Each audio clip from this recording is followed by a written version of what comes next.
He was more concerned about the destruction of his power than the destruction of his country.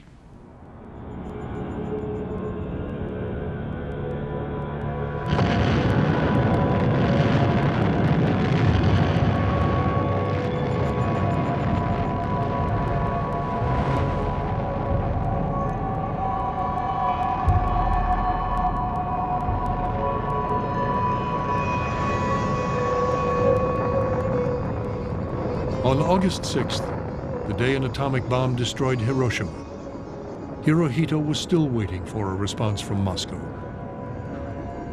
It was a response that Ambassador Sato had said would never come.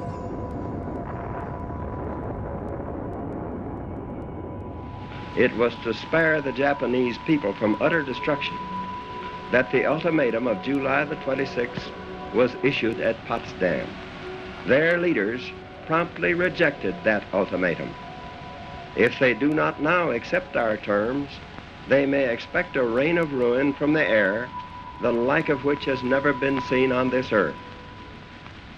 Behind this air attack will follow sea and land forces in such numbers and power as they have not yet seen, and with the fighting skill of which they are already well aware. General Marshall, the advocate of invasion, was having second thoughts. In July, the intercepts identified 9 divisions protecting Kyushu. On August 6th, they identified 13. For Marshall, it was a preview of hell.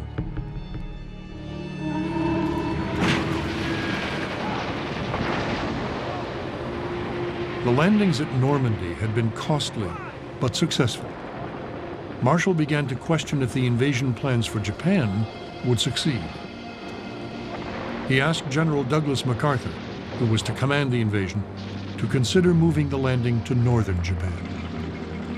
Just imagine you're George Marshall, and on the eve of the Normandy invasion, you suddenly tell Dwight Eisenhower, hey, don't invade Normandy. Why don't we reschedule the whole thing and invade Norway, where the German defenses are weaker? Well, I mean, the mind boggles because of all of the work, all of the effort, all of the planning that's gone into this. Yet this is really, in effect, what Marshall is saying to MacArthur in August of 1945. The warning had been raised by his own intelligence officer, yet MacArthur downplayed it. Douglas MacArthur was determined to lead the greatest invasion in the history of warfare. One way to make an invasion possible, Marshall thought, would be to destroy beach defenses with atomic bombs. The Manhattan Project informed him at least 7 would be ready by November 1st. Marshall is now planning to use atomic bombs as tactical support weapons against the Japanese beach defenses to precede the landing by the American units, almost as if it were naval gunfire support. The scientists had calculated that anybody who'd be killed by radiation would have already been killed by a rock or blast or heat. You read the contemporary planning documents and you see that there's no appreciation of the potential danger of immediate or lingering radiation. If this would have happened, the invaders of the land of the gods would have entered the world of the dead on both sides.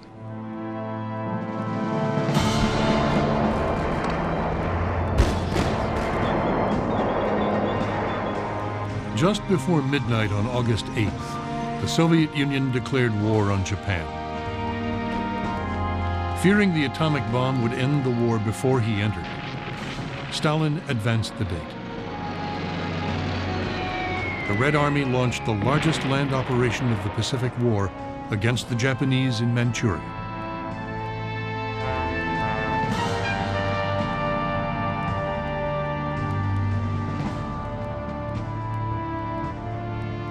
At the same time, U.S. forces were readying a second atomic bomb.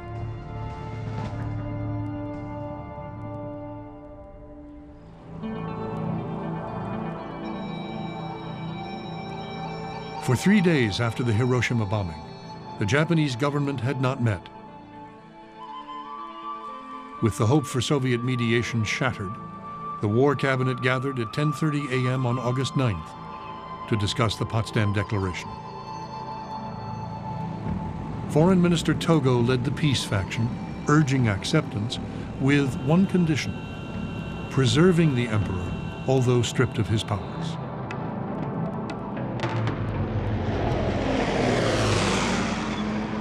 What prompted Peace Party is a profound fear that the Soviet influence, if allowed to continue, then that would lead to the end of monarchical system.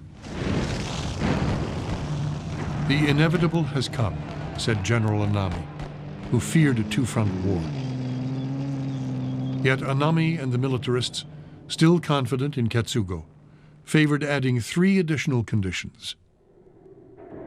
There would be no occupation. The Japanese military would disarm itself, and the military would try its own war criminals. They really lack reality picture. They, it's rather amazing that they were audacious enough to hammer out such unrealistic 3 conditions attached to the preservation of the imperial throne. Anami told the War Cabinet he was certain America only had 1 atomic bomb.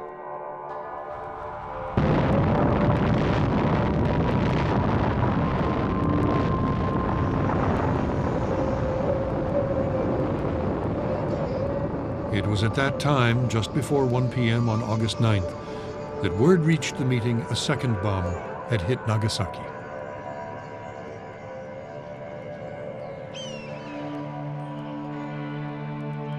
The War Cabinet was divided over surrender. The full cabinet then met. It too was divided. Only the emperor could break the deadlock. He met first with his principal advisor, Marquis Koichi Kido. And Kido had a very important meeting with the emperor in that afternoon that lasted for a long time, unusually long time. That meant they met substantial issues. Emperor resisted to accept Togo's narrowest definition and expanded it to include emperor's political rule. In other words, that one condition should not be merely preservation of imperial house, but the preservation of emperor's status within the national law. He wanted actual power. The emperor wanted the powers he then enjoyed, the powers granted his grandfather under the Constitution of 1868. When the emperor's inner circle met with him that night, Baron Hiroshima, a Shinto fundamentalist, tried to further solidify the emperor's powers. Hiroshima's argument was the Constitution was irrelevant. The imperial line predated the Meiji Constitution of 1868. The origin of Japan was the origin of the imperial house, and that was a divine event because the imperial family descended from the gods long before any constitution existed. It was irrelevant to discuss the emperor's prerogatives in terms of legal arrangements. The emperor transcended those worldly forms. He was a transcendent being. The emperor broke the deadlock. Japan sent word to Washington. It accepted the Potsdam Declaration with one condition: that it did not prejudice the prerogatives of His Majesty as a sovereign ruler. These prerogatives would give the emperor the power to prevent the U.S. from demilitarizing and democratizing Japan. This was not the powerless symbolic emperor like the King of England that Togo and some of Truman's advisors had imagined.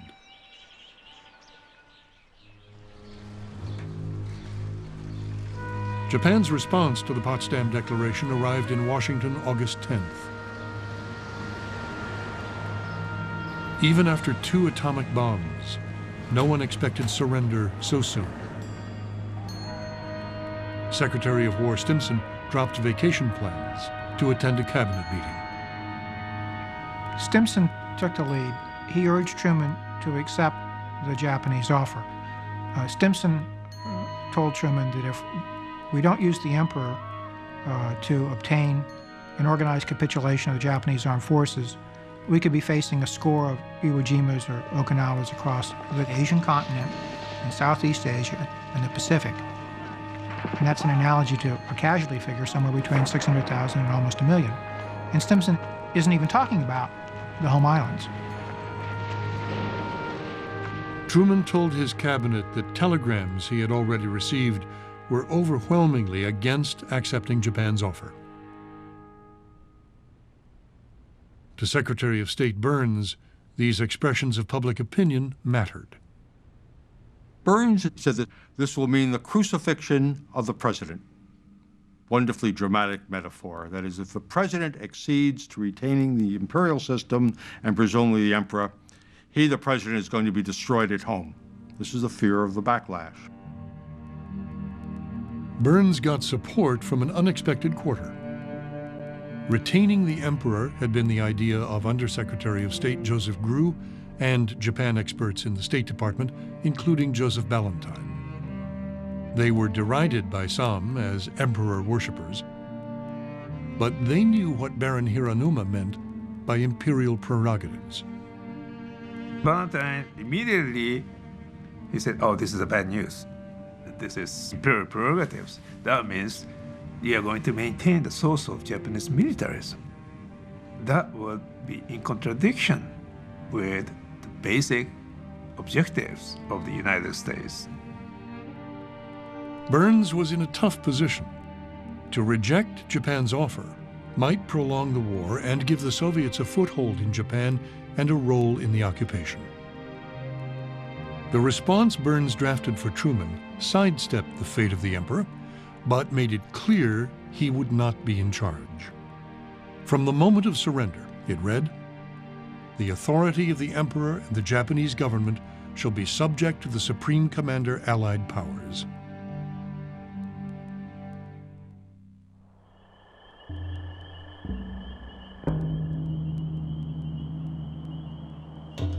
When Burns's response arrived in Japan, the War Cabinet was once again split.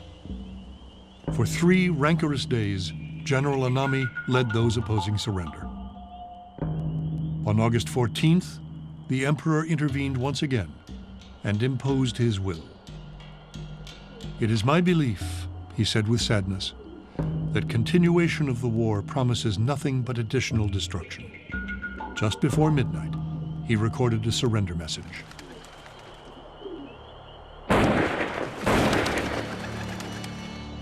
Within the hour, junior officers launched a coup d'etat with the murder of 2 leaders of the palace guard. The rebels ransacked the imperial palace, hoping to destroy the surrender message. They burned the homes of Prime Minister Suzuki and Baron Hiroshima, calling them pro-American traitors.